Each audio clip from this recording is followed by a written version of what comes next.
களங்கிடும் மகனே வருவாயா, இயேசு அழைக்கின்றார். கண்ணீர் துடைப்பார், மார்போடு சேர்ப்பார், மாறாது அன்பு நம் இயேசு. கண்ணீர் துடைப்பார், மார்போடு சேர்ப்பார், மாறாது அன்பு நம் இயேசு. களங்கிடும் மகனே வருவாயா, இயேசு அழைக்கின்றார்.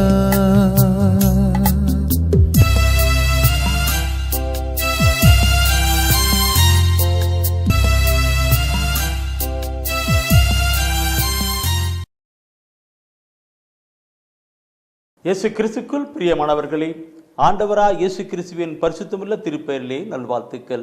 இந்த விடுதலை நேர நிகழ்ச்சி வழியாக உங்களை சந்திப்பதிலே நான் மிகுந்த மகிழ்ச்சி அடைகிறேன். ஆண்டவர் தந்திருக்கிற அந்த மாபெரும் கிருபைக்காக ஆண்டவருக்கு நான் உளமாற நன்றி கூறுகிறேன். என் அன்புக்குரியவர்களே, இறையரசை பற்றி நற்செய்தி, ஆண்டவரை பற்றி நற்செய்தி எல்லா இனத்தாருக்கும் எல்லா மக்களுக்கும் உலகமெங்கும் அறிவிக்கப்பட வேண்டும் என்பது அவருடைய சித்தம், திட்டம், திருவிழம். எல்லா மக்களுக்கும் அறிவிக்கப்பட வேண்டும் என்பதுதான். எல்லா மக்களும் உண்மையாம் இறைவார்த்தையை அறிந்து மீட்பு பெற வேண்டும் என்பது அவருடைய திருவிழம், சித்தம். எனவே தான் இந்த தொலைக்காட்சி ஊழியம் அவர் திட்டத்தோடு அமைத்து செயல்படுத்தி கொண்டிருக்கிறார். இந்த நாளிலும் அவருடைய வார்த்தையை கேட்ப அவளோடு அமர்ந்திருக்கிற உங்கள் ஒவ்வொருவரையும் நான் வாழ்த்துகிறேன், பாராட்டுகிறேன். எல்லா மக்களும் இறை வார்த்தையை கேட்கப்பட வேண்டும். இந்த நாளிலே ஆண்டவர் சமூகத்தில் அமர்ந்திருக்கிற நாம் ஆண்டவருடைய வார்த்தையை குறித்து நாம் சிந்திக்கலாம். ஆண்டவரை நீங்கள் பேசுங்க, உங்களுடைய வார்த்தை எங்களுக்கு வாழ்வாய் மாறட்டும் என்று ஒப்புக்கெடுக்கலாம். அந்த வார்த்தை நமக்கு நிலை வாழ்வதற்குதா இருக்கிறதா, விடுதலை அளிக்கிறதா இருக்கிறது. எனவே ஆண்டவரை பேசும் என்று ஒப்புக்கெடுப்போமா? அன்பின் ஆண்டவரே, இந்த மாலை வேலைக்காய் கோடான கொடி தோத்திரங்களும் துதிகளும் ஆராதனை எடுக்கிறோம். இந்த மாலை வேலை எங்களை முற்றிலுமாய் தாழ்த்து முடைய கரத்தில் ஒப்புக்கொடுக்கிறோம். எங்கள் ஆவி, ஆன்மா, சரீரத்தை ஒப்புக்கொடுக்கிறோம். எங்கள் பலவீனங்களை எல்லாவற்றையும் கூட ஒப்புக்கொடுக்கிறோம். ஆண்டவர் உம்முடைய வார்த்தையை கேட்பதற்கு எங்களை தகுதியாக்குவீராக. உம்முடைய வார்த்தையை நாங்கள் வாழ்வாக்கிக் கொள்வதற்கு எங்களை நீ ஆண்டவரே நீ அர்ச்சிப்பாக ஒப்புக்கொடுக்கிறோம். ஆண்டவர் உம்முடைய வார்த்தை எங்களுக்கு வாழ்வாக மாற 60 100 நாங்கள் பலன் பெற்றுக்கொள்ள பணம் தர கிருபை செய்வீராக.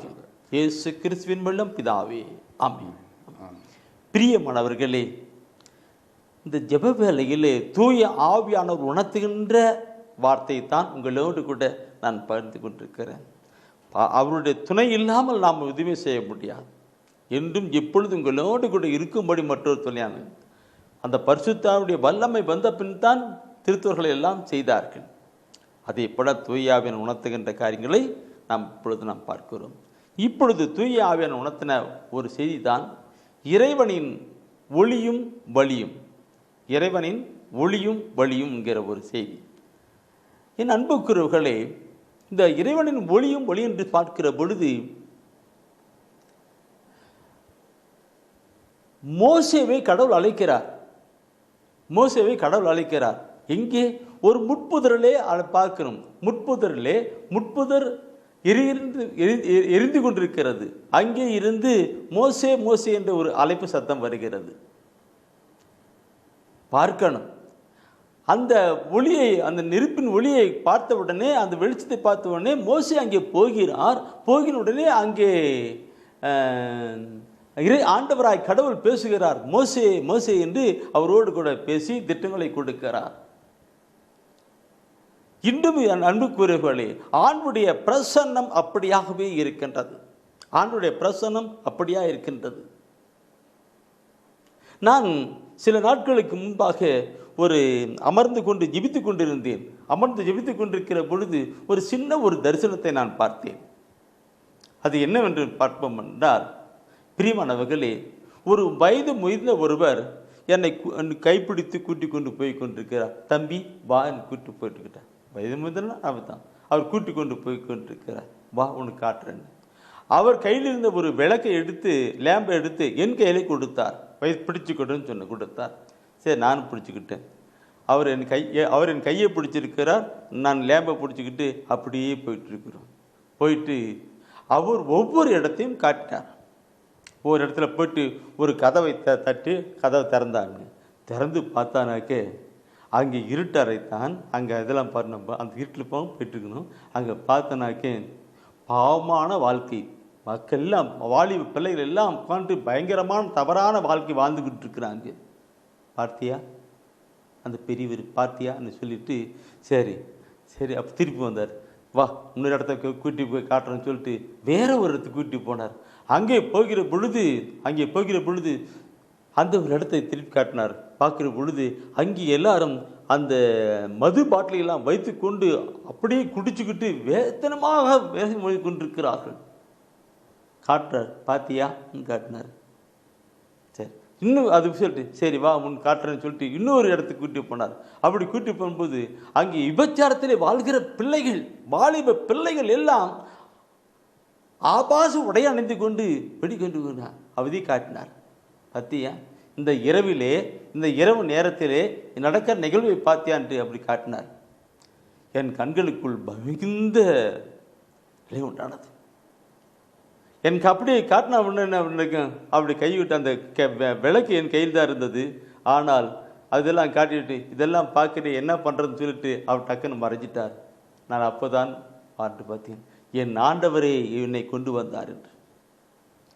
என் அன்புக்குறவுகளை, இதை நான் சொல்லுகிற கருத்தை பார்க்கும் பொழுது என் ஆண்டவராய் இயேசு கிறிஸ்து ஒரு விளக்கை கொடுத்தார்.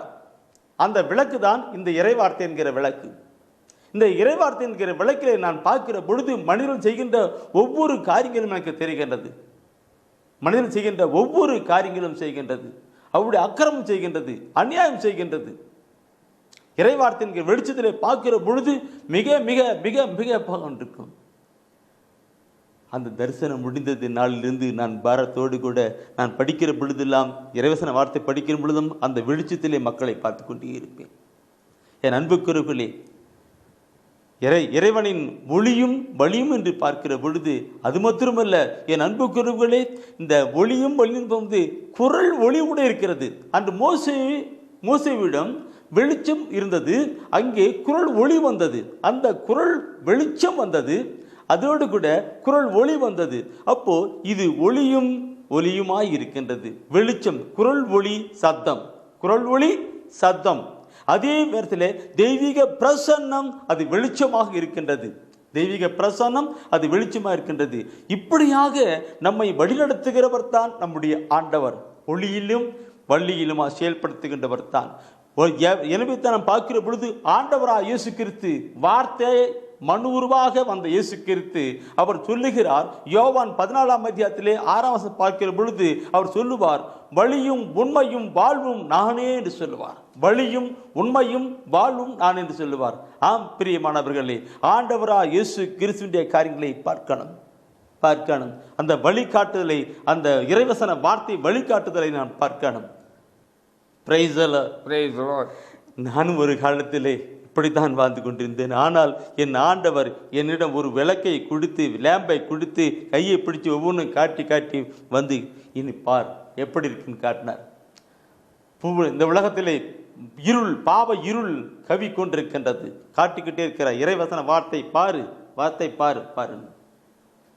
என் அன்புக்குறவுகளை, இது நான் படிக்கிற பொழுது திருப்பாடல் எடுத்து நீ படிப்பினால் திருப்பாடல் 25வது திருப்பாடலே அதனுடைய தலைப்பு என்ன கொண்டு சொல்லியிருக்கு தெரியுங்களா?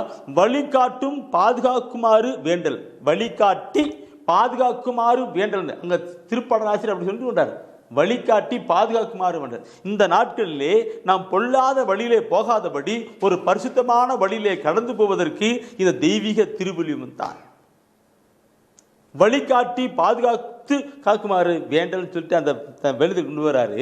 அதுல 4வது வசனத்தை நீ படிப்பீங்களானா, 4வது 25 தலைப்பு தான் அதான் போட்டிருக்காங்க. அதுல 25வதுல 4வது வசனத்தை நீ படிச்சு பாருங்க. அதுல சொல்லுகின்ற கருத்தை பார்க்கணும். ஆண்டவரே, உம் பாதைகளை நான் அறிய செய்தருளும். உம் வழிகளை எனக்கு கற்பித்தருளும். பாருங்களேன், உங்களுடைய பாதைகளை நான் அறிய செய்தருளும், உம் வழிகளை எனக்கு கற்பித்தருளும் சொல்லுகிறார். கற்பித்தலும் சொல்லுகின்றார். எத்தனை அருமையான ஒரு கருத்து பார்க்கணும் பெருமானங்களே. ஆண்டவரே அப்படி வழியே என்ன, நான் போகிற வழியை காட்டணும் ஆண்டவர்.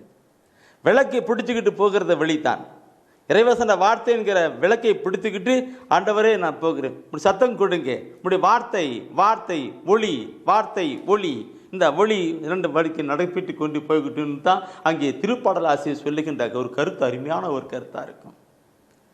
நம்முடைய வாழ்க்கையில் எடுக்கணும் சகோதரமே, இறைவார்த்தை எடுக்கணும். இறைவார்த்தை எடுக்காம கொண்டு போகின்றது. அந்த வசனத்தை நாம் படிக்கிற ஒவ்வொரு கருத்தை நாம் பார்க்கிற பொழுது அந்த திருப்பாடல்ல 143 ஒரு வார்த்தை ஒரு தூயா உணர்த்துறார். அந்த 143 10வது வசனத்தினுடைய பிற்பகுதி நீ படிப்பீர்களானால் அங்க ஒரு கருத்து சொல்லப்பட்டிருக்கும். 143 10வது வசனம் அங்க ஒரு கருத்து சொல்றது பார்க்கணும். தூயாவின் அந்த கருத்து பார்க்கணும். 10வது வசனம், நீரே என் கடவுள், நீயே என் கடவுள், உமது நலமிகு ஆவி, உமது நலமிகு ஆவி என்னை செம்மையான வழியில் நடத்துவதாக. என்னை செம்மையான ஒரு தூய்மையான உண்மையான நீதியான நேர்மையான வழியிலே என்னை நடத்துவதாக சொல்லப்பட்டிருக்கிறது.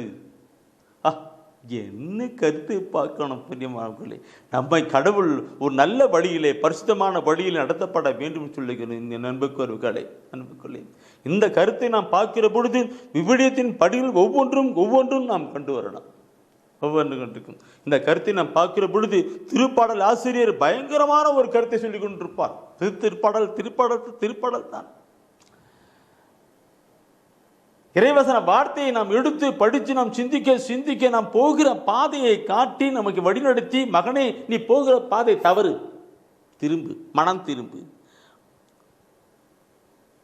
இறைவார்த்தை வாசி கடந்து போகிற பொழுது மகனே செய்கிறது தவறு, அந்த செயலை விட்டுவிடு. இப்படி எல்லாம் நாம் கற்றுக் கொடுத்து ஒரு பரிசுத்தமான நிலையை கடந்து போவதுதான்.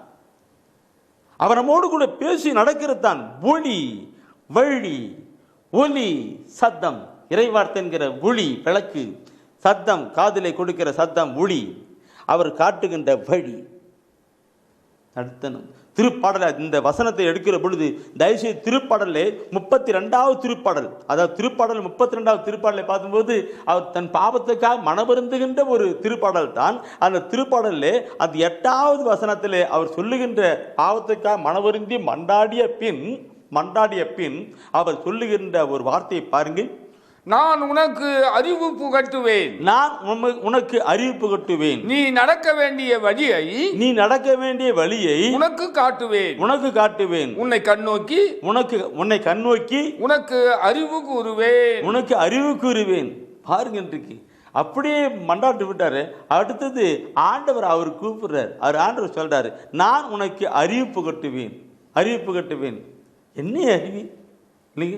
நல் அறிவு, பரிசுத்தமான உண்மையான நீதியான நேர்மையான ஒரு அறிவுரை அறிவு புகட்டுவேன். நீ நடக்க வேண்டிய வழியை, இதுதான் வழி, இதிலே கடந்து போய் என்று உனக்கு நான் காட்டுவேன். இது தவறான வழி, அங்கே போகாதே, இந்த வழியிலே செல், அப்படி செய்யாதே, இப்படி செய் என்று ஒவ்வொன்றும் காட்டி உனக்கு வழிகாட்டுவேன். உன்னை கண்ணோக்கி உனக்கு அறிவுரை கூறுவேன் சொல்லுகிறார். ஒவ்வொரு நாளும் அதிகாலை வேளையிலே விவிலியத்தை எடுத்து ஒவ்வொரு நாளும் அதிகாலையிலே விவிலியத்தை எடுத்து நாம் படிப்போம் என்றால் அது ஒளியாக பிரசனம் கடந்து வந்து, அது காதிலே ஒளியாய் கடந்து வந்து நமக்கு அறிவுரை கூடுவதாக நடப்பித்துக்கு வழி காட்டுவதாக இருந்து கொண்டே இருக்கும். எடுக்கணும் பிரியமானவர்களே, ஒவ்வொரு வசனம் பார்க்கணும், அந்த வழி காட்டுதா இருக்கின்ற அறிவு இருக்கும். என் அன்புக்குரியவர்களே, இந்த முன்ன திருப்பாடல் 25 படித்தீர்கள் இல்லவா? 25ல 4வது வசனத்தை படித்தீங்க இல்லை? 4வது வசனம், அந்த வசனம் திருப்பி கொண்டு வருவதுதான். நான் இந்த பைபிளை படிக்கிற பொழுதெல்லாம் இங்க படிப்பேன், படிச்சுட்டு திருப்பி இந்த பக்கம் படிப்பேன். அப்படி ஒரு வசனத்தை படிக்கிற பொழுது அங்க இங்கெல்லாம் போய்கிட்டே இருக்கும். தூயான வளர்த்திக்கிட்டு போயிட்டே இருப்பார். இன்றைக்கு அது எப்படி? அதுதான் அறிவு புகட்டுவேன், வழிகாட்டுவேன்கிறதான ஒரு கருத்தம். உண்மையின் ஆவியானது பின் நிறைவன்மை நோக்கி வழி நடத்துவான்கிற ஒரு உண்மையும் போல இருக்கும். ஏன்னா சரி, அது விடுங்க. இப்போ நீங்க திருப்பாடல் 25ல பார்த்தீங்கன்னா வழிகாட்டும் ஆண்டவரே எனக்கு வழிகாட்டி பாதுகாக்குமாறு வேண்டுகின்ற தலைப்பாத்தீங்களா? அது 4வது வசனத்தை படிச்சோம் இல்லப்பா? இப்போ 8, 9 வசனத்தை நீ படிச்சு பாருங்க. அந்த வசனத்துல எவ்வளவு அருமையான ஒரு கருத்தை கொடுத்திருக்கிறார் என்று. ஆண்டவர் நல்லவர், ஆண்டவர் நல்லவர், நேர்மை உள்ளவர், நேர்மை உள்ளவர். ஆகையால் அவர் பாவிகளுக்கு நல்வழியை கற்பிக்கின்றார். பாவிகளுக்கு, சகோதரா சகோதரியே கேட்கணும், எல்லாம் நல்லவர்கள் மாத்திரமல்ல, நல்ல மாத்திரமல்ல. அவர் சொல்வார், என்ன சொல்வார்னாக்க, இது தன்னிடம் இருக்கின்ற 9 ஆடுகளை விற்று காணாமல் போன ஒரு ஆடை தேடி போகிறது போல அவர் நல்லவர்களை பற்றி பிரச்சனை கிடையாது, பாவிகளை குறித்தான். எனவே தான் பாவிகளுக்கு நல்வழியை கற்பிக்கின்றார். அருமையான கருத்து, கருத்து. தொடர்ந்து படிக்கலாம். எளியோரை நேரிய வழியில் அவர் நடத்துகின்றார். நேரிய வழியில் அவர் நடத்துகின்றார். எளியோருக்கு தமது வழியை கற்பிக்கின்றார். தமது வழியை கற்பிக்கிறார். தமது வழியை கற்பிக்கின்றார். பாருங்க, வழியை அவர் வழியை நடத்துகின்றார். இன்றைக்கு நேரிய வழியில் நடத்துகின்றார். அப்ப அடுத்த எளியோருக்கு தமது வழியை கற்பிக்கின்றார். இன்னைக்கு சில பெற்றோர்கள் சொல்வாங்க, அவங்களுடைய பிள்ளைகளை வைத்து அவங்ககிட்ட சொல்லுவாங்க, நான் கூட இப்படி சொல்லியிருக்கிறேன், என்னுடைய அப்பா அம்மா கூட எனக்கு சொல்லியிருக்கிறாங்க, எங்கள் அப்பா அம்மா சொல்லியிருக்கிறாங்க, நான் அதை சொல்லியிருக்கிறேன், நீங்கள் கூட உங்கள் அப்பா அம்மா, தம்பி நான் சொல்கிற புதிய கேளு, அறிவுரை கேளு, நீ இப்படிலாம் செஞ்சா நீ நல்லா இருப்ப தம்பி, மகளே நீ இப்படிலாம் செய், அப்படிலாம் செஞ்சா பிடிக்கும். இந்த உலகம் பொல்லாத உலகம் தம்பி, இப்படிலாம் செய்யக்கூடாது, நம்ம ஏமாந்துடக்கூடாது, நம்ம ஒவ்வொரு நாளும் இப்படி தான் போகணும், இப்படி தான் போகணுன்ட்டு பெற்றோர்கள் தன் பிள்ளைகளுக்கு சொல்லிக் கொடுக்கிறது. அப்படி போயிட்டு இருக்கோம் இல்லைங்களா? இதே போல உங்களையும் என்னையும் நம் ஒவ்வொருவரையும் தாயின் கருவத்திலே உருவாக்கின அந்த பரிசுத்தமுள்ள ஆண்டவர், அன்பின் ஆண்டவர் எவ்வளவு அறிவுரை கூறுகின்றார் பார்த்தீங்களா? நான் காட்டுகின்ற வழி அது நல் வழியாய், உனக்கு காட்டுற வழி, சொல்லுகின்ற வழி, அறிவுறுத்துகின்ற வழி நல் வழியாய் கூட்டு போயிட்டே இருக்க சொல்லுகின்றார். பார்க்கணும் பிரியமானவர்களே, அந்த 8-9 வசனத்தை படிச்சு. எனவே அன்புக்குரியவர்களே, அந்த வசனத்தினுடைய கருத்துக்கள் ஒவ்வொன்றும் நாம் பார்க்கணும். ஆண்டவர், நான் இது படிக்கிற பொழுதெல்லாம் நீரே வழி, நீரே சத்தியம், நீரே ஜீவன் ஏசையா, நீரே வழி, நீரே சத்தியம், நீரே ஜீவன் ஏசையா, உம்மாலன்றி எனக்கு விடுதலை இல்லை, உம்மாலன்றி எனக்கு நிம்மதியில்லை, உம்மாலன்றி எனக்கு விடுதலை இல்லை, உம்மாலன்றி எனக்கு நிம்மதி இல்லை, நீரே வழி, நீரே சத்தியம், நீரே ஜீவன் ஏசையா. என் அன்புக்குரியவர்களே, வாழ்க்கையில் நாம் அனுபவிக்கின்ற காரியங்களை கொண்டு வரணும், ஒளியை கொண்டு வரணும். வழி காட்டுகிற இந்த விவிலியத்தை எடுத்து நாம் படித்து கொண்டு வருகிற பொழுது அப்பா கடவுள் நம்மோடு கூட பேசி, மகனே மகளே என்று பேசி நமக்கு நல்ல கருவிகளெல்லாம் கற்றுக் கொடுத்து வழிகாட்டுவராயிருக்கிறார். எனவே தான் அந்த திருப்பாடலில் 25ஆம் திருப்பாடலை படித்தீர்கள் அல்லவா? 4வது வசனத்தை படித்தீர்கள், 8-9 வசனத்தை படித்தீர்கள். மீண்டுமா நான் கூறுகிறேன், அந்த 12வது வசனத்தை கூட படித்தால் மிக அருமையான ஒரு கருத்து அங்கு சொல்லப்பட்டிருக்கும் என்று பார்க்க முடியும். ஆண்டவருக்கு அஞ்சி நடப்பவர் எவரோ, ஆண்டவருக்கு அஞ்சி நடப்பவர் எவரோ அவருக்கு தாம் தேர்ந்து கொள்ளும் வழியை அவர் கற்பிப்பார். பாருங்க, ஆண்டவருக்கு அஞ்சு நடப்பவர் எவரோ அவருக்கு தாம் தேர்ந்து கொள்ளும் வழியை அவர் கற்பிப்பார் இருக்கு. இன்னைக்கு சில சகோதரிகள் என்று வந்துட்டு, பிரதர் இந்த வேலைக்கு போகலாமான்னு பார்க்குங்க, இந்த வேலைக்கு நான் எடுக்கலாமா, செய்யலாமா, இந்த ஒவ்வொரு கருத்தையும் கேட்பாங்க, ஒரு சந்தேகத்தோடு கூட கேட்பாங்க, என்ன செய்யலாம், எப்படி பண்ணலாம், ஒன்றும் புரியலையே பிரதர், சொல்லுங்களே ஜாமுன்னு சொல்லு. நான் சொல்லுவேன், இன்றைக்கு நான் சொல்றது அப்பாற்பட்டிருக்கட்டும், நீங்கள் ஆண்டவரிடம் கேளுங்க, அவர் உங்களுக்கு சொல்லிக் கொடுப்பார். ஆண்டவரை கேளுங்க, ஆண்டவரே நான் என்ன செய்யணும், எப்படி போகணும், இதை செய்யலாமா, நடத்தலாமா, செய்ய முடியுமா என்று நீங்க ஆண்டவரை கேளுங்க. ஆண்டவர் நம்மோடு கூட பேசுகிறவராக இருக்க, அவர் நமக்கு வழி காட்டுகிறவராக, இந்த விவிலியத்தின் வழியாக, வார்த்தை வழியாக நமக்கு காட்டி கொடுக்கிறவராக இருக்கிறாரு. நீங்க அவருடைய கேளுங்கன்னு சொல்லுவேன். என் அன்புக்குரியவர்களே, இங்கே சொல்லப்பட்டது என்ன? ஆண்டவருக்கு அஞ்சி நடப்பவர் எவரோ அவருக்கு தாம் தேர்ந்து கொள்ளும் வழியை அவர் கற்பிப்பார்ங்கிற ஒரு கருத்தை நாம் பார்த்தோம் அல்லவா? அப்போ கடவுளுக்கு பயப்படுகிற ஒரு பரிசுத்தமான ஒரு மனிதனுக்குள்ளாக கடவுள் செயல்கின்ற கருத்து தான். இந்த கருத்தை நான் பார்க்கும் பொழுது கடவுள் தேர்ந்து கொள்கிற வழி என்ன? தயவுசெய்து ரோமர் 10 எடுங்க. தயவுசெய்து ரோமர் 10 எல்லாம் பைபிள் எடுத்து இருக்கிறீங்க, எல்லாம் படிங்க. நானும் இந்த இறைவசன வார்த்தை இங்கேயும் அங்கேயும் ஓடிக்கிட்டே இருக்குது. தூயாவினர் இங்கே சொல்லு அங்கே சொல்லு இங்கே சொல்லுன்னு சொல்லிட்டே இருக்கிறாரு. அவர் சொல்கிற மாதிரி நானும் சொல்லிக்கிட்டே இருக்கேன். இல்லைன்னா அவர் ரோமர் 10 12ஆம் அதிகாரத்தில் 2வது வசனத்தை நீ படித்து பாருங்க. என்னட்டு வருகிற சகோதர சகோதரி நான் சொல்லுவேன், பிரதர் இப்படி செய்யுங்க, சிஸ்டர் இப்படி செய்யுங்க, அல்லது அவன் ஃபோனில் பேசும்போது சொல்லுவேன், ஒன்றும் கவலைப்படாதீங்க, நல்ல இப்படி ஒரு கருத்து செய்யணும். ரோமர் 10:12 இந்த உலகத்தின் போக்கின்படி ஒழுகாதீர்கள். இந்த உலகத்தின் போக்கின்படி ஒழுகாதீர்கள். மாறாக உங்கள் உள்ளம் புதுப்பிக்க பெற்று மாற்றம் அடைவதாக. அப்பொழுது கடவுளின் திருவுளம் எது என கடவுளுடைய திருவுளம் எது என தேர்ந்து தெளிவீர்கள். எது நல்லது, எது உகந்தது, எது நிறைவானது என்பதும் உங்களுக்கு தெளிவாக தெரியும். என்ன கருத்தை பார்க்கும்? உங்கள் உள்ளம் உலகத்தின் போக்கின்படி நீங்க போகாதீங்க. அப்படி சொல்லித்தான் அங்க சொல்றாரு, உங்களுடைய உள்ளம் புதுப்பிக்கப்பட்டு மாற்றம் அடைவதாக. எல்லா உலகத்தின் சிந்தனையெல்லாம் விட்டு அடிச்சிட்டு நல்ல ஒரு பாவாரிக்கை செஞ்சுட்டு ஆண்டு சமூகத்தில் உட்காருங்க. அப்போ ஆண்டு சொல்வார், செய்யலாமா செய்யக்கூடாது, போகலாமா போகக்கூடாது, நடத்தலாமா நடத்தக்கூடாது, எல்லாம் அவர் சொல்லிக் கொடுப்பார். கண்ணி சொல்லுவேன். பிரியமானவர்களே, அப்படியாக ஆண்டவர் நம்மோடு கூட ஒளியாய் பேசுகிறவராய் இருக்கிறார். இதை நான் சொல்லுகிற பொழுதெல்லாம் இந்த வசன வார்த்தையெல்லாம் சொல்லுகிற பொழுதெல்லாம் திருப்பாடல் 119 எனக்கு அதிகம் ஓடிக்கிட்டே இருக்கும். அதிகம் ஓடிக்கிட்டே இருக்கும்.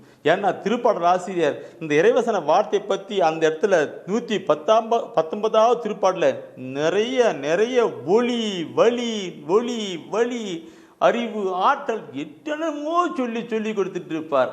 பார்க்கணுன்ட்டு திருப்பாடல் 119 நீ என் அன்புக்குரியவர்களே 18வது வசனம் நினைக்கிறேன், அதுல சொல்லப்பட்டிருக்கிற வார்த்தை அருமையான ஒரு வார்த்தை. திருப்பாடல் 119 18வது வார்த்தை, உம் திருச்சட்டத்தில் வியப்பானவற்றை நான் கண்டு உணருமாறு என் கண்களை திறந்தருளும். எப்படி சொல்றாரு பாருங்க, உங்க திருச்சட்டத்தின் வியப்பானவற்றை நான் கண்டு உணருமாறு என் கண்களை திறந்தருளும் சொல்லுகிறார். அப்போ இந்த தெய்வத்தினுடைய திருச்சட்டம் அவருடைய வார்த்தையை நாம் என் கண்களை திறந்தருளும் சொல்றார். திறந்தருளும் இதெல்லாம் படிக்கிற பொழுது என் அன்புக்குரியவர்களே, பைபிளை எடுக்காத மக்களை குறித்து நான் கண்ணீர் விட்டு கதறுவது உண்டு. அதே திருப்பாடலாசிரியர் சொல்லுவார், திருச்சட்டத்தை எடுக்காத பயன்படுத்தாத மக்களை பார்த்து நான் அழுகிறேன்னு சொல்லுவார் 136வது வசனத்தில். சரி, அது இருக்கட்டும். என் அன்புக்குரியவர்களே, ஒவ்வொன்றும் அந்த வார்த்தையை பார்க்கிற பொழுது ஒவ்வொன்றும் அதில் பார்க்கிற பொழுது சொல்லப்படும். அந்த வசனம் எடுத்துட்டீங்களா? சரி, அதில் இந்த கண்களை திருப்பிடணுன்றது எனக்கு மனசு வந்துடுது. இன்னைக்கு 37வது வசனம் பாருங்க, 37வது வசனத்தை படிச்சு பாருங்க. அது அப்படியே திருப்புங்க. 37 படிங்கன்னா, வீணானவற்றை நான் பாராதபடி என் கண்களை திருப்பிவிடும். உமது வழிகளின் வாயிலாய் எனக்கு வாழ்வு அளித்தருளும். என்ன சொல்றது என் அன்புக்குரியவர்களே, ஒவ்வொரு வசனம் படிக்க நாம் எடுக்கணும். ஆண்டவருடைய வெளிச்சம் மொழி ஒரு பக்கம், அவர் நம்மை கரம் பிடித்து வழிநடத்தி கொண்டிருக்கிற காரியங்கள் இருக்கு. இந்த காரியங்களில் நாம் கடந்து வரணும். இந்த காரியங்களில் வரும்பொழுது நாம் அவருடைய அவர் காட்டுகின்ற அந்த உண்மையான வழி, நேர்மையான வழி, ஆசீர்வாதமான வழி, பரலோகத்தின் வழியிலே நாம் கடந்து போய் கொண்டே இருக்க முடியும். அது வரைக்கும் நானும் ஒரு காலத்தில் பைபிளை எடுக்கல தான், உலக போக்கில் வாழ்ந்து கொண்டிருந்தோம். என்னோடு கூட சகோதரர் இணைந்து கொண்டிருக்கிறாரே, என் ஆரம்ப காலகட்டத்திலிருந்து அவர் இணைந்து கொண்டிருக்கிறார். நான் ஒவ்வொரு வார்த்தை இறைவசன வார்த்தையெல்லாம் படிக்கிற பொழுதெல்லாம் ஒவ்வொரு தான் இருக்கும். நானும் ஒரு காலத்திலே உலகத்தின் போக்கில் வேண்டும். இந்த இறைவசன வார்த்தான், மகனே மகளின் போகிற வழி தவறான வழி என்று எங்களை திருப்பியது. திருப்பி அது உலகப் போக்கிலான போக்கிலே வாழ்ந்து கொண்டிருந்தோம். இது தவறான வழி, சரியில்லாத வழி. நான் போயிருக்க அந்த திருப்பாடல் 119 105வது வசனத்தை நாம் படிப்போமானால் என்ன சொல்லுகிறது? திருப்பாடல் 119 105வது வசனம் பார்க்கிற பொழுது என்ன சொல்லுகின்ற அருமையான ஒரு கருத்தா இருக்கும் பிரியமாவுக்குள்ளே. என் காலடிக்கு உம் வாக்கே விளக்கு, உம் வாக்கே விளக்கு, என் பாதைக்கு ஒளியும் அதுவே. பாருங்க, விளக்கு ஒளி, விளக்கு ஒளி. அப்போ லேம் வச்சுட்டு கொட்டி போறது. நாம் போகிற இறைவசன வார்த்தையை நாம் ஒவ்வொரு நாளும் வாசித்து சிந்தித்து தியானிக்கிற பொழுது இந்த விளக்கு நாம் அப்படியே கொண்டு போயிட்டே இருக்கிறது. பாலடிக்கு நாம் போகிற பாதையை காட்டு மகனே, அந்த வழி இல்லை, இந்த வழி, இது இல்லை, அந்த வழி இல்லை, இப்படி திரும்பு அப்படின்னு சொல்லி கொடுத்து வழிகாட்டி நம்மை பரலோக வழிமாய் சொல்லுகின்ற வார்த்தை தான் எடுக்கணும். அப்படியே பிரியமானவர்கள், இதெல்லாம் படிக்கிற பொழுது என் உள்ளம் பத்தி எரிகின்றது. இறைவசன வார்த்தையை படிக்கிற பொழுது பத்தி எரிகிறது. நான் சொன்னல்லவா, ஆண்டவர் ஒரு லேம்பை கொண்டு கொடுத்து மகனே வான் ஒரு பேர் காட்டு இங்கே பார், அங்கே பார், அங்கே பாருங்கன்னு அதெல்லாம் பார்த்து கனியட்டு. இறை வசன வார்த்தை ஒளி, வெளிச்சம். ஒளி, வெளிச்சம். இதிலே வருகிற சத்தம் ஒளி.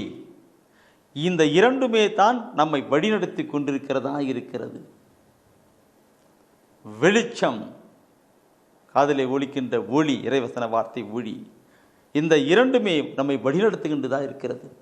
இதை திருப்பாடல் ஆசிரியர் மிக தெளிவாக அதிகமாக சொல்லியிருப்பார். இப்படிப்பட்ட இந்த இறை வெளிச்சத்திலும் ஒளியிலும் நம்மில் அநேகர் கடந்து வரவில்லை. ஏன் கடந்து வரவில்லை? இந்த விவிலியத்தை அதிகமாக மக்கள் எடுக்கப்படவில்லை. ஏன் எடுக்கப்படவில்லை? இந்த ஒளியான வழியான இந்த நிலையை எடுக்கவில்லை. ஏன் எடுக்கப்படவில்லை? திருப்பாடல் ஆசிரியர் சொல்லுகிற பொழுது அப்படி கண்ணீரோடு சொல்லுவார். திருப்பாடல் 119 136வது வசனம் அவர் சொல்லுகிற பொழுது என்ன சொல்லுவார்னாக்க, திருச்சட்டத்தை பலர் கடைபிடிக்காததை கண்டு, திருச்சட்டத்தை பலர் கடைபிடிக்காதை கண்டு என் கண்களில் நின்று நீர் அருவியாய் வழிந்தது, நீர் அருவியாக வழிந்தது சொல்லுவார்.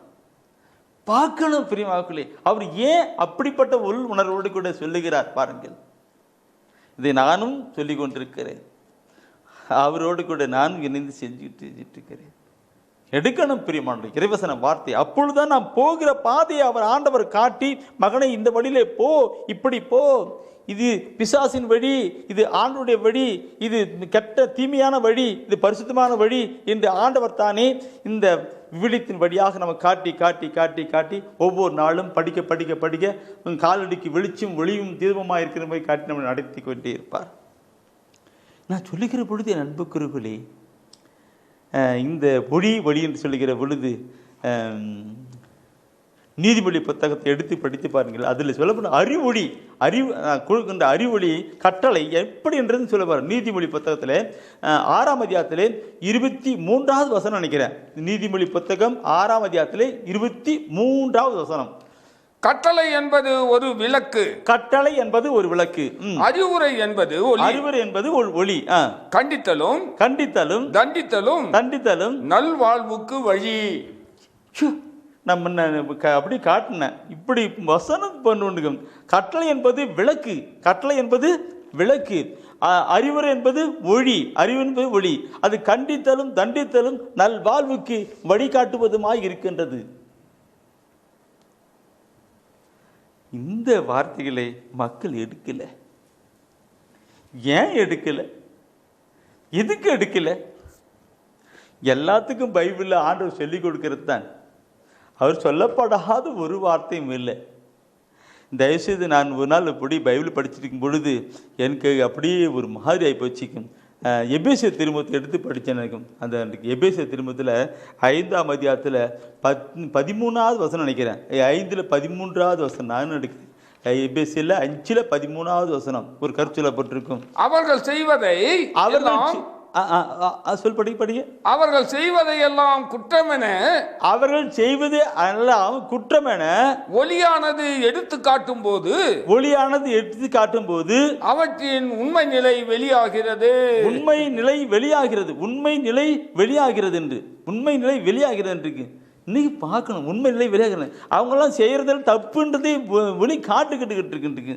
இது என்ன பார்க்கணும், செய்யற தப்புன்னு. இதை படிக்கும்போது தப்பு உணருது.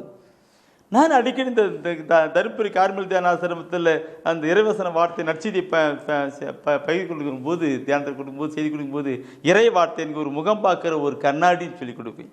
இறைவார்த்தை அந்த இறைவசன வார்த்தையை படிக்கிற பொழுது அது நாம் எப்படி இருக்கிறோம், எந்த நிலையில் இருக்கிறோம் என்பதையெல்லாம் அது காட்டி கொடுக்கும்னு சொல்லுவேன்.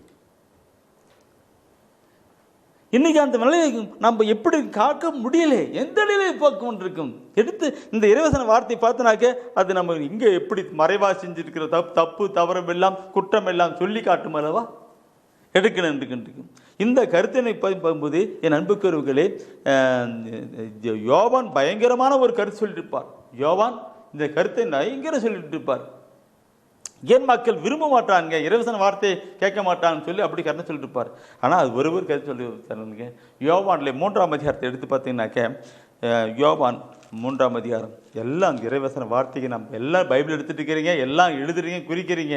தயவுசெய்து அண்ணன்மார்களே அக்காமார்களே, நீங்கள் எழுதுதோடு குடிப்பதோடு மட்டுமல்ல, அதை வாழ்வாக்கி கொள்ளுங்கள். நீங்கள் வாழ்வாக்குவதோடு மட்டுமல்ல, மற்றவர்களுக்கு அதை நீங்கள் சொல்லணும்.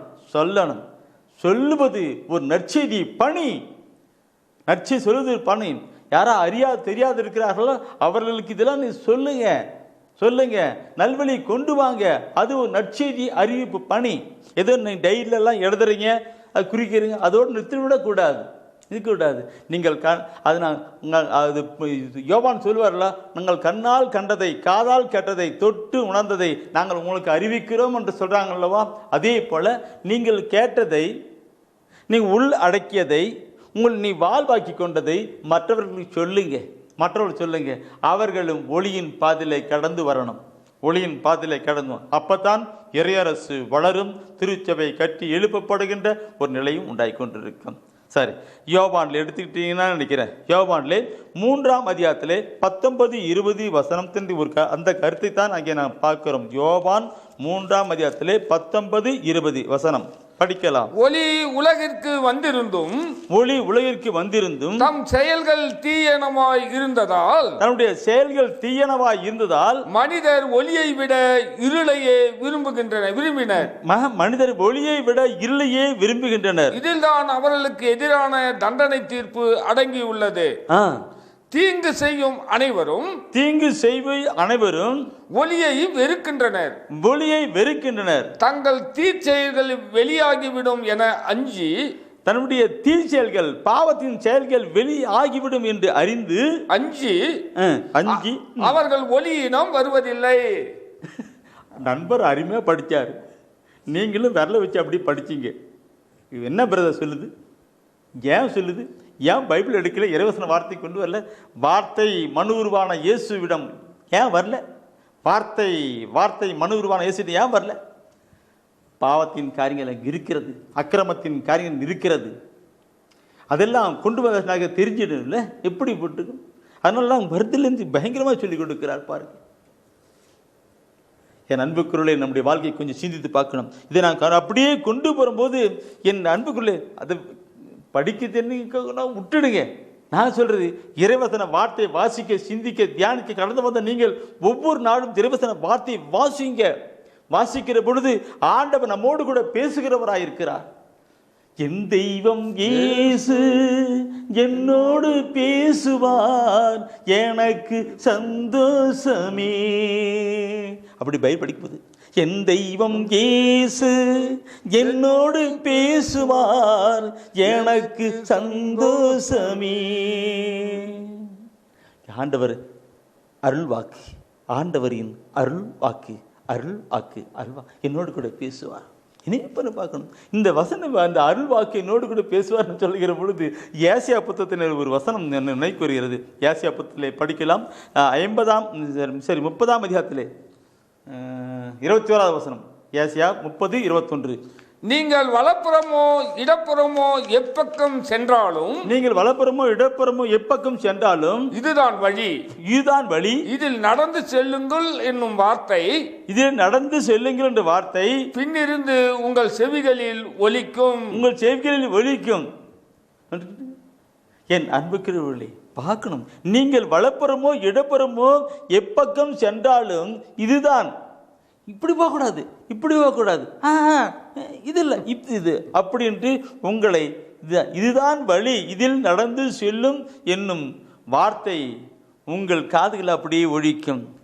ஒளியான கடவுள் படிக்க படிக்க அது காதுகளில் நமக்கு ஒலிக்கிறதாய் கடந்து நம்மை கடந்து கொண்டே இருக்குமா? பார்க்கணும். இப்படிப்பட்ட நிலை நம்முடைய வாழ்க்கையில கடந்து வரணும். பிரியமானவர்களே, நம்முடைய வாழ்க்கையில கடந்து வரணும். இறைவசன வார்த்தையை கொடுத்து கொடுத்து செயல்படணும். பிரியமானவர்களே, இதை நான் நினைக்கிற பொழுது எனக்கு ஒரு சாட்சியம் சொல்ல வேண்டும் என்று தூயான் உணர்த்துறார்.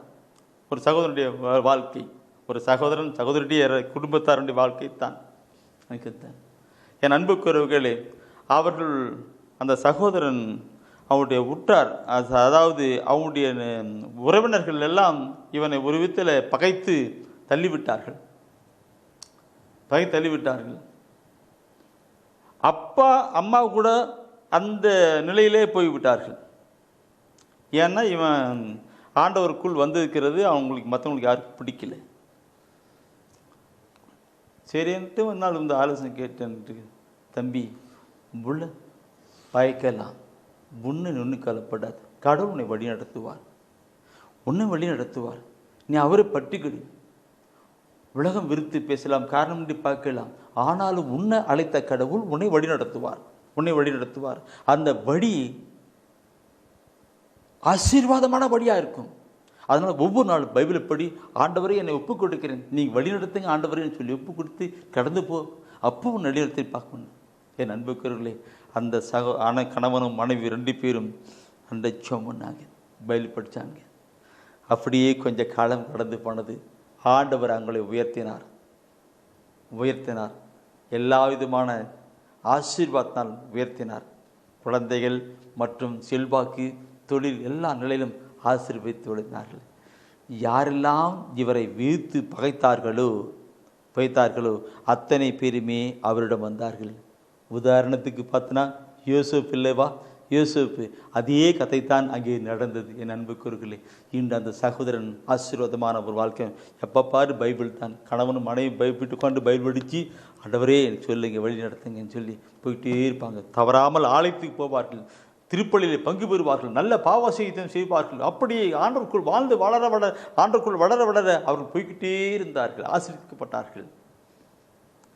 மற்றவர்கள் எல்லாம் பெருத்தவர்கள் எல்லாம் இப்போ அவர்கிட்ட வந்து எனக்கும் வழிகாட்டுங்கன்னு சொல்லி கொண்டிருக்கிறார். அவர்களும் ஒவ்வொருவரையும் கொண்டு வந்து கொண்டிருக்கிறார். அந்த சகோதரர் ஒருவேளை இந்த வேலை கூட தொலைக்காட்சியிலே செய்தியை கேட்டுக்கொண்டிருக்கலாம்.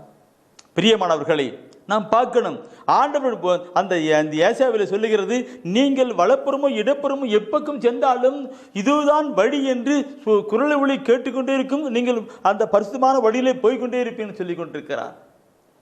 இந்த வார்த்தையை படித்து வருது.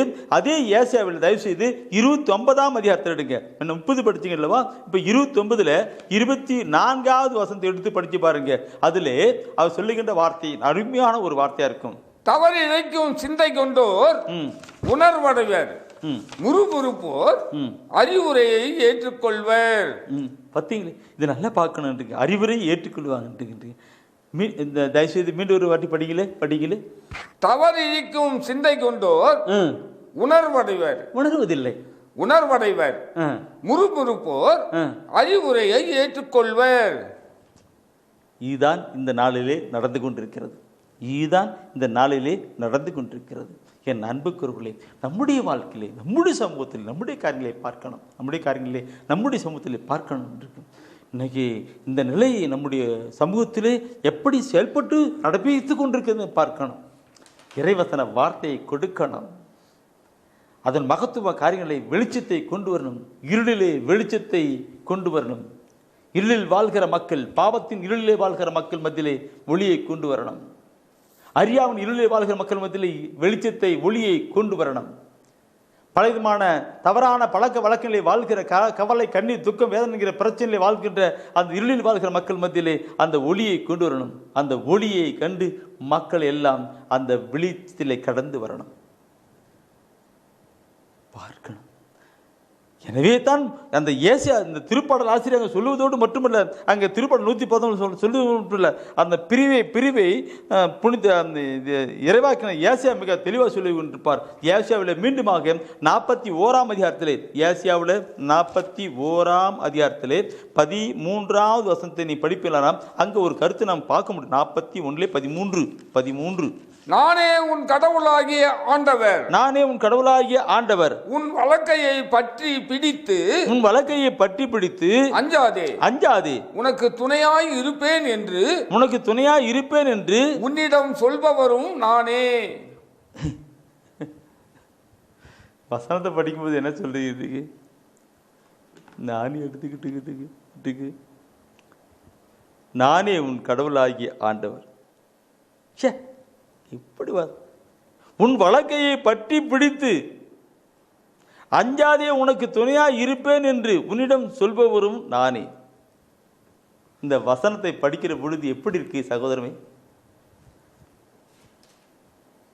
எப்படி இருக்கிறது நம்முடைய வாழ்க்கையில்? நாம் அவரை அனுபவிக்கின்ற ஒரு கண்களை போகணும் பிரியமாகுலே என்று. கரம் பிடித்து வழி நடத்தும் கர்த்தரை களிப்போடு துதிப்பாடி போற்றுவேன். கரம் பிடித்து வழி நடத்தும் கர்த்தரை களிப்போடு துதிப்பாடி போற்றுவேன். ஆமேன் அல்லேலூயா, ஆமேன் அல்லேலூயா. என் அன்புக்குறவுகளே, நான் அந்த தேவ ஒளி என்கிற ஒரு புத்தகத்தை எழுதி கொண்டிருக்கிறேன். கடந்த 29 வருடமாக எழுதி முடிச்சுட்டு 20 வருடம் இருக்கு. ஆண்டவர் இந்த புத்தக ஒளித்தை கொடுக்கும்போது சொன்னார், அந்த புத்தக ஒளித்தை பற்றி நான் புத்தகம் எழுதியிருக்கிறேன், பயங்கரம் எழுதியிருக்கிறேன். அன்றைக்கு புத்தக ஒளித்தை கொடுக்க சொன்னார். எனக்கு அவள் படிப்பறிவு இல்லாது என்ன. அவர் சொன்னார், தேவ ஒளியும் என்கிற ஒரு புத்தகத்தை எழுதி சொன்னார். அவரே சொல்லிட்டார், தேவ ஒளியும் என்கிற ஒரு புத்தகத்தை எழுதி சொன்னார். நான் அப்போது எங்கள் பங்கு சாம்பர் ஃபாதர் ஜான் ஜோசப் அவர்கிட்ட போயிட்டு, நான் இங்கே கடவுள் என்னோடு கூட பேசினதை நீ சொன்னதை சொன்னேன்ட்டுக்கு, அது என்ன தேவ ஒளியும் சொன்னேன்ட்டுக்கு. நான் அப்புறம் இல்லைப்பான்றவரே ஃபாதர், இந்த மாதிரி தேவனுடைய வெளிச்சம் ஒளி, தேவனுடைய வெளிச்சம் ஒளி, இது இரண்டு தான் இந்த புத்தகத்தின் தேவ ஒளியும் வெளிச்சமும் சத்தமும் தான் சொன்னேன்.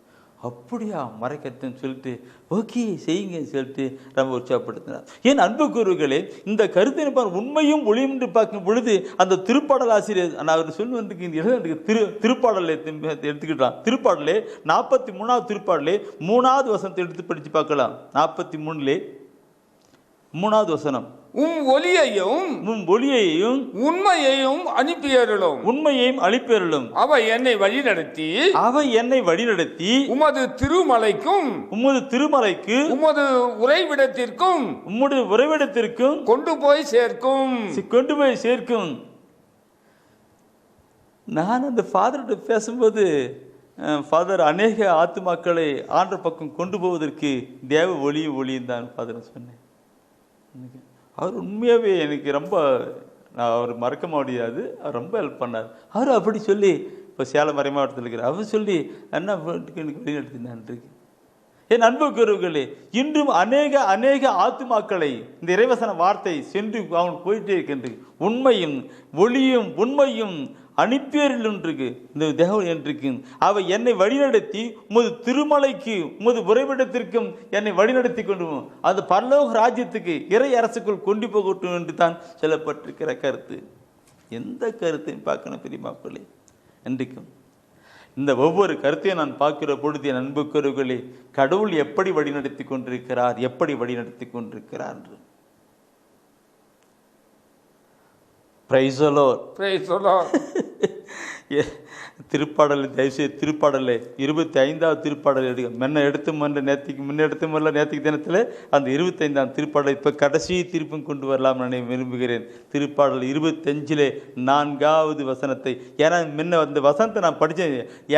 திருப்பாடல் 43 அந்த 3வது வசனத்தை படிச்சனால இப்போ அந்த வசனம் எனக்கு நினைவு வருகிறது. 25 4வது வசனத்தை படிக்கலாம். முதல் வசனம், ஆண்டவரே ஆண்டவரே உம் பாதைகளை நான் அறிய செய்தருளும், உம் பாதைகளை நான் அறிய செய்தருளும், உம் வழிகளை எனக்கு கற்பித்தருளும், எனக்கு கற்பித்தருளும். இதுதான் ஜெபமே. இதுதான் இப்போ நாம் பண்ண சொல்ற ஜெபமே. அதுதான் நான் கடைசியில் அந்த வார்த்தை கொண்டு வந்தேன். நாம் சொல்லணும், ஆண்டவரே அந்த ஒளியை, அந்த வழியை, அந்த வார்த்தையை நான் அறிந்து உன்னுடைய பாதையிலே கடந்து வர என்னை செய்திருளும் அப்பான்னு கேட்கணும் தான்.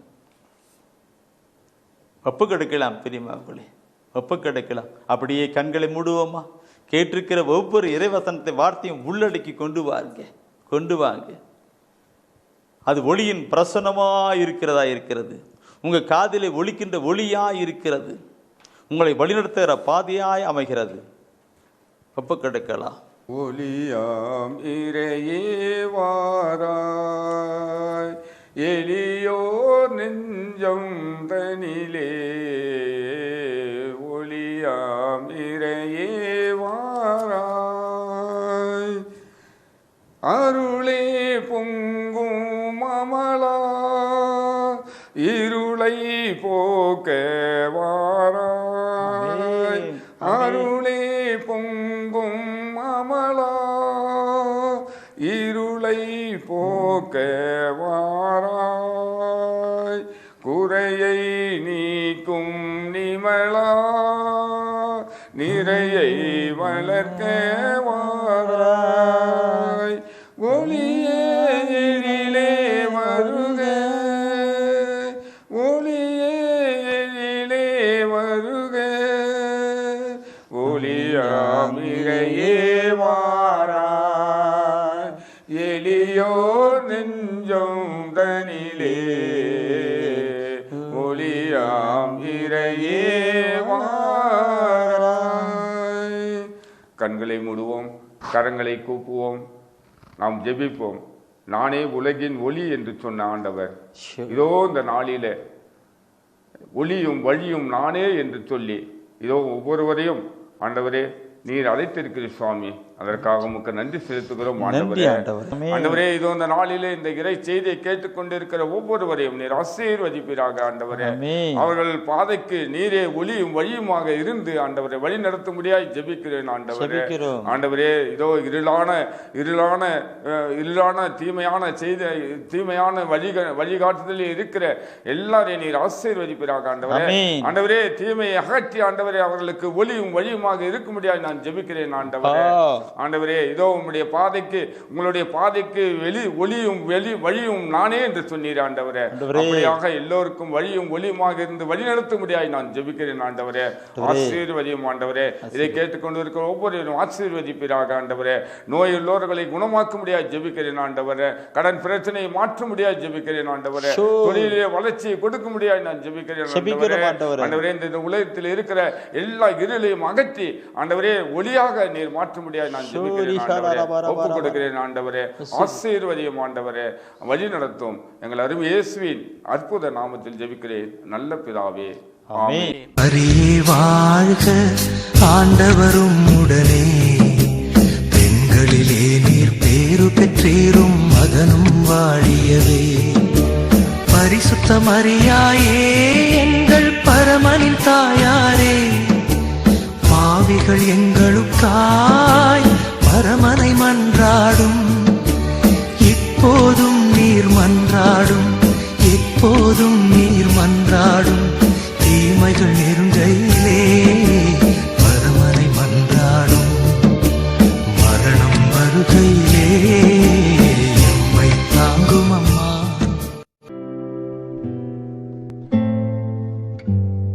தெய்வ ஒளியும் ஒளியும் என்ற மாத இதழ்